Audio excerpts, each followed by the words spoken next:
Olá, residentes de cirurgia plástica do Brasil! Eu estou fazendo esse vídeo porque nos últimos 2 anos tem caído na prova de título de especialista questões relacionadas às próteses de palato, às próteses fonadoras. E eu resolvi explicar isso, eu já fiz uma aula sobre isso lá no nosso curso da Academia de Especialistas, mas eu resolvi trazer esse conteúdo para vocês para explicar com mais detalhes novamente a diferença entre a prótese bulbofonadora e a prótese elevadora.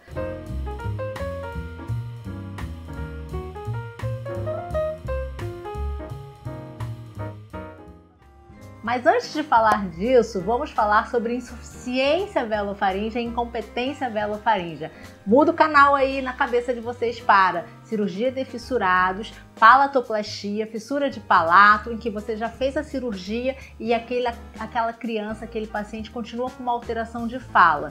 Essa alteração de fala configura o quê? Uma hipernasalidade, aquela voz fanha, alguns distúrbios articulatórios, que normalmente é chamada de disfunção velofaríngea. E essa disfunção velofaríngea ela é dividida em 2 grandes grupos, a insuficiência velofaríngea e a incompetência velofaríngea. Mas qual é a diferença? É simples.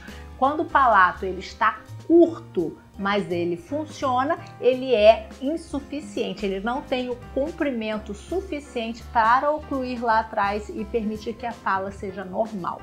Então a insuficiência velofaríngea é igual a um palato curto, mas que se movimenta.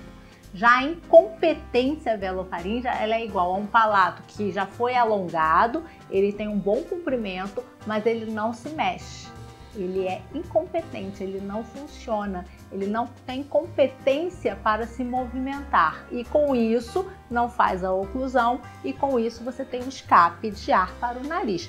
Então, quando a gente tem uma insuficiência anatômica, esse palato está curto, mas ele se movimenta, a gente vai usar uma prótese bulbofonadora. É uma prótese específica, ela é confeccionada pelo protético, o dentista junto com a fono, em que ela é personalizada para cada paciente. Ela vai ter um prolongamento posterior com um bulbo, como se fosse uma bolinha de acrílico, que vai ser confeccionada de acordo com as medidas que esse paciente tem daquele gap retrofaríngeo dele. E aí quando o paciente põe essa prótese, esse bulbo ajuda a ocluir o que está faltando ocluir e com a movimentação do palato, essa criança, esse paciente vai ter uma fala normal.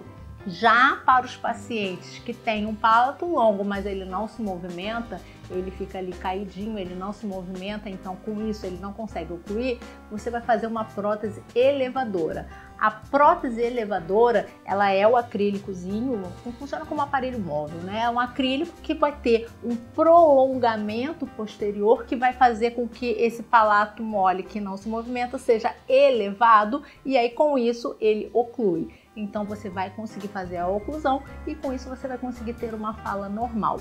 Então são os 2 tipos de próteses fonadoras e o que costuma cair na prova é justamente em relacionado a se o palato está curto, se já operou e ele movimenta, você vai fazer uma prótese fonadora com bulbo fonador. E se o palato é longo, mas ele não funciona, ele é incompetente, você vai usar uma prótese elevadora. Lembrando que as próteses elas são consideradas fim de linha no tratamento do paciente fissurado, quando você já tentou de todas as formas, né, com cirurgias, seja palatoplastias ou faringoplastias dinâmicas ou retalhos faríngeos, e você não teve um bom resultado, então você indica essas próteses para uma melhor qualidade da fala. Então não confundam prótese bulbofonadora com prótese elevadora e principalmente o conceito de insuficiência velofaríngea e incompetência velofaríngea. Na insuficiência o palato está curto anatomicamente e na incompetência ele não se movimenta.